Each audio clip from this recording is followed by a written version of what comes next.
नमस्कार, मैं हूं कुमार अनिल। नीतीश कुमार ने दो मांग की है अपनी मीटिंग से, लेकिन उनकी एक मांग जो है वो प्रधानमंत्री नरेंद्र मोदी की, पूरी भारतीय जनता पार्टी की ही नहीं बल्कि आरएसएस की भी नींद उड़ाने वाली है। एक मांग, और एक मांग जो है वो ले दे के उसको एडजस्ट किया जा सकता है। दो मांग नीतीश कुमार ने की है। पहली जो मांग है उनकी कि बिहार को विशेष राज्य का दर्जा दें अथवा बिहार को विशेष आर्थिक पैकेज मिलना चाहिए। इसमें तो कुछ ले दे के हो सकता है, हालांकि ये भी आसान नहीं है, हम बात करेंगे। और जो दूसरी मांग है कि बिहार में आरक्षण का कोटा जो था, अधिकतम सीमा थी पहले 50%, उसको बढ़ा करके नीतीश कुमार ने 65% कर दिया है पिछड़ों और दलितों का आरक्षण। इस आरक्षण को जो बढ़ाया गया है इसको संविधान की 9वीं अनुसूची में शामिल किया जाए, जैसे तमिलनाडु के आरक्षण को किया गया है, ताकि बिहार में जो आरक्षण है 65% पिछड़ों और दलितों का, इसको संवैधानिक कवच मिल जाए, इसको कोर्ट में कोई चुनौती न दे सके, सुप्रीम कोर्ट में, हाई कोर्ट में कल को। तो ये चाहते हैं नीतीश कुमार। दूसरी मांग जो है ये बहुत खतरनाक मांग है। भारतीय जनता पार्टी के पूरे जो विचारधारा है उसकी, जो आरएसएस की विचारधारा है उसके खिलाफ जाने वाली है। इस पर हम बात करेंगे। लेकिन पहली जो मांग है वो भी आसान नहीं है कि कोई आर्थिक पैकेज दे दें। तो क्या अमित शाह जी और प्रधानमंत्री मोदी जी आर्थिक पैकेज नीतीश कुमार मांगेंगे और दे देंगे कि आप 2025 में आप अपना दावा बढ़ा लीजिए? इतना आसान नहीं है। अमित शाह भी खुद को बिहार में ही बनिया बोल चुके हैं, अपनी जाति का नाम जल्दी नहीं लेते हैं बड़े नेता। लेकिन अमित शाह जब सीतामढ़ी में आए थे भाषण देने के लिए चुनाव के दरमियान, तो उन्होंने कहा था कि मैं भी बनिया हूँ। तो वो जो बनिया हैं वो क्या इतनी आसानी से नीतीश कुमार को दे देंगे आर्थिक पैकेज कि आप आर्थिक पैकेज लीजिए और पूरे बिहार भर में प्रचार करिए कि हमने तो नरेंद्र मोदी से ले लिया बिहार के लिए? इतना आसान ये भी नहीं होगा। लेकिन इसमें कुछ उपाय निकल सकता है। ऐसा उपाय निकले कि भारतीय जनता पार्टी की भी वाहवाही हो जाए और नीतीश कुमार की भी वाहवाही हो जाए, तो बीच का कोई रास्ता निकल सकता है, इसमें संभावना है। लेकिन जो दूसरी मांग है, जो आरक्षण का कोटा बढ़ाया गया है, जो सीमा बढ़ाई गई है 65%, उसको संविधान की 9वीं अनुसूची में शामिल करना, ये भारतीय जनता पार्टी प्रधानमंत्री मोदी के लिए नींद उड़ाने वाली मांग है। इस पर स्ट्रेस अगर देंगे नीतीश कुमार तो ये एनडीए से जदयू का रिश्ता टूट भी सकता है, क्योंकि इसको भारतीय जनता पार्टी मानेगी, ये मानने का कोई कारण नहीं बनता है, क्योंकि ये उनकी विचारधारा के खिलाफ जाता है। उनका जो कोर वैल्यू है भारतीय जनता पार्टी का, जो भाजपा का जो पूरी राजनीति का जो उसके केंद्र में जो है, वो है सामाजिक न्याय के विरोध में है। वो तो आरक्षण के भी विरोध में है। भले ही उनके नेता कहें कि हम आरक्षण खत्म नहीं करेंगे, लेकिन उनका जो सामाजिक आधार है वो तो रोज सोशल मीडिया में कहता है कि आरक्षण को खत्म कर दिया जाना चाहिए। वैसे भी आरक्षण का महत्व अब काफ़ी कम हो गया है, क्योंकि सरकारी नौकरियां तो निकल नहीं रही हैं, सरकारी पद खत्म हो रहे हैं, जो पद हैं वो भरे नहीं जा रहे हैं, और जो पद हैं भी उसको निजी क्षेत्रों में आउटसोर्सिंग के जरिए वहाँ भी आरक्षण खत्म किया जा रहा है। तो ये जो दूसरी मांग है कि बिहार के आरक्षण को संविधान की 9वीं अनुसूची में शामिल करें, ये दो तरफा मार करने वाली बात है। ये पहला तो हमने बात की कि ये जो भाजपा है, आरएसएस है, उसकी विचारधारा के खिलाफ जाता है ये, क्योंकि वो हिंदुत्व की राजनीति करते हैं, और हिंदुत्व की राजनीति में जातियों की दावेदारी की बात नहीं होती है।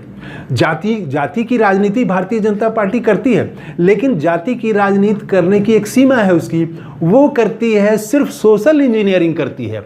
वो जाति की भी राजनीति उस तरह से नहीं करती है, वो सोशल इंजीनियरिंग करती है। चुनाव में किसी को ज़्यादा मत कोई पद दे देना है, किसी को ज़्यादा टिकट दे देना, क्यों विरोधी को जो वोट देते हैं उनको कैसे अपने तरफ तोड़ के ले आना है। तो ये काम भारतीय जनता पार्टी करती रही है, सोशल इंजीनियरिंग करती रही है। लेकिन पिछड़ों की राजनीति करना, पिछड़ों की आवाज़ को उठाना, उसको कानूनी दर्जा देना, उसको संविधान में जगह देना, उसको राजनीतिक हिस्सेदारी देना, न्याय और बराबरी वाले कानून देना, आरक्षण का कोटा बढ़ाना, ये तो भारतीय जनता पार्टी ने कहीं नहीं किया है। और इसीलिए हिंदुत्व तो ये है कि प्रधानमंत्री मोदी ने भी कहा, जब बात होने लगी जाति गणना की बात होने लगी और राहुल गांधी हर चुनाव में बोलने लगे कि जाति गणना होनी चाहिए, तो राहुल गांधी ने इसको कहा भी कई बार कि पहले प्रधानमंत्री खुद को पिछड़ी जाति का नेता बताते थे कि पिछड़ी जाति में मेरा जन्म हुआ है, लेकिन जब से जाति गणना की मांग उठ गई उसके बाद से उन्होंने बोलना बंद कर दिया, बल्कि ये कहा कि देश में कोई जाति नहीं होती है, जाति अगर है तो दो ही जाति है, अमीर है गरीब है। तो ये दो ही जाति अब बताने लगे वो, और वो पिछड़ों की जो बात करते थे, खुद को पिछड़ा साबित करते थे, वो करना उन्होंने बंद कर दिया। तो सोशल इंजीनियरिंग करना चुनाव में एक बात है और पिछड़ों की राजनीति करना, सामाजिक न्याय की राजनीति करना बिल्कुल ही अलग बात है। इसीलिए ये हिंदुत्व की राजनीति के खिलाफ जाता है। आप बराबर सुनते होंगे मंडल के खिलाफ कमंडल या कमंडल के खिलाफ मंडल। ये जो राम मंदिर का आंदोलन चला उसके बाद में मंडल कमीशन लागू किया वीपी सिंह ने, और तब फिर उत्तर प्रदेश में सब कुछ होने के बाद भी वहाँ पर मुलायम सिंह यादव बसपा इसकी सरकार बनती रही। तो ये तो एक दूसरे के खिलाफ में है मंडल और कमंडल की राजनीति। ये एक ही नहीं है। ये मंडल की राजनीति जो है वो सामाजिक न्याय की राजनीति है, वो पिछड़ों की बात का एसर्शन होता है, उससे उसकी मांग को आगे करता है। और कमंडल की राजनीति में ये पिछड़ा और दलित की बात खत्म करके सबको हिंदू के नाम पर संगठित करने की कोशिश की जाती है। वो जो हिंदू एजेंडा है भारतीय जनता पार्टी का, आरएसएस का, उसके तहत गोलबंद किया जाता है। तो ये नीतीश कुमार ने जो मांग की है कि आरक्षण का जो कोटा बढ़ाया गया है, सीमा बढ़ाई गई है, उसको संविधान की नवी अनुसूची में शामिल करें, ये हिंदुत्व की राजनीति के खिलाफ जाता है। इसीलिए भारतीय जनता पार्टी के लिए, आरएसएस के लिए इस मांग को स्वीकार करना बहुत मुश्किल है। और इस मांग का एक दूसरा आयाम भी है। दूसरा आयाम ये है कि अगर बहुत दबाव आया, सरकार अगर नीतीश कुमार अड़ गए कि सरकार रहे या जाए, या इसको आरक्षण को नवी अनुसूची में शामिल करना ही होगा, और बहुत ऐसी विकट स्थिति हो गई, मजबूरी में उनको केंद्र को, प्रधानमंत्री मोदी को स्वीकार करना पड़ा और लोकसभा में ऐसा कोई प्रस्ताव लाना पड़ा, तो तब उसके बाद खतरा ये हो जाएगा कि इसका असर दूसरे प्रदेशों में भी उठना शुरू हो जाएगा। उत्तर प्रदेश में भी आरक्षण की सीमा बढ़ाने की मांग उठ जाएगी। जो उत्तर प्रदेश भारतीय जनता पार्टी के लिए बहुत क्रूशियल स्टेट है, वहाँ से ही इस बार तो काफ़ी कम हो गया है। उसी के चलते पूरी भाजपा का सीट भी वो 240 पर अटक गई। तो उत्तर प्रदेश की राजनीति प्रभावित हो जाएगी एक। और इसी में दूसरी बात है कि अगर प्रधानमंत्री मोदी ने ये मांग मान ली नीतीश कुमार की आरक्षण वाली बात को, तो फिर जाति गणना की भी उठ जाएगी मांग। बात यहीं तक नहीं रुकेगी, तब होगा कि देश में जाति गणना कराइए। और ये भी भारतीय जनता पार्टी नहीं चाहती है कि देश में जाति गणना हो। वो तो जो जनगणना है जो हर 10 साल में होना चाहिए वही नहीं करा रही है सरकार, वही 2 साल लेट हो चुका है। 2000 अभी हम आंकड़ों के लिए 2011 की जनगणना को आधार बना के हम लोगों को बात करना पड़ता है। उसके बाद तो जनगणना ही नहीं करा रही है सरकार। आंकड़ों से तो पता नहीं क्यों इस सरकार को डर लगता है या आंकड़े देना नहीं चाहती है हमेशा। तो जनगणना से वो तो हो ही नहीं रहा, तो जाति गणना कहाँ से ये सरकार करा देगी। तो जाति गणना भी, वो भी हिंदुत्व की राजनीति के खिलाफ जाता है।